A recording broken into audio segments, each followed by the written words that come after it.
مرحبا بالشتاء، ہم سردی کو خوش آمدید کہتے ہیں، اس لیے کہ صحابہ اکرام اور اس امت کے اسلاف سردی کو خوش آمدید کہتے تھے۔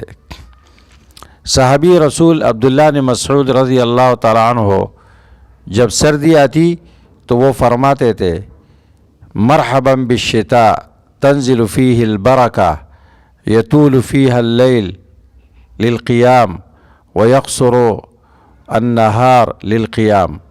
میں سردی کو خوش آمدید کہتا ہوں اس لیے کہ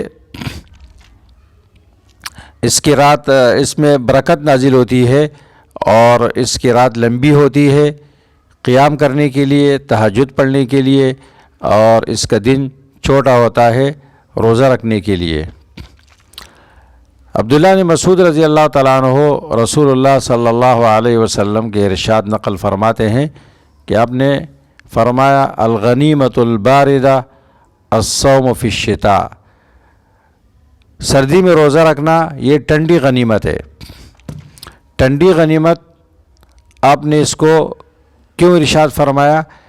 اس لیے کہ یہ ایسی غنیمت ہے کہ بغیر قتال کے، بغیر مشقت کے اور بغیر تکلیف کے انسان کو اجر حاصل ہو جاتا ہے۔ دن چھوٹا ہوتا ہے، سردی بھی ہوتی ہے، تو سردی کی وجہ سے پیاس کا احساس نہیں ہوتا ہے، اور دن چھوٹے ہونے کی وجہ سے بھوک کا احساس نہیں ہوتا ہے، تو روزہ انسان آسانی سے رکھ لیتا ہے۔ اور رات لمبی ہوتی ہے تو اس میں انسان تہجد پڑھ سکتا ہے، تہجد میں قرآن پڑھ سکتا ہے، استغفار کر سکتا ہے اور بہت ساری عبادتیں کر سکتا ہے۔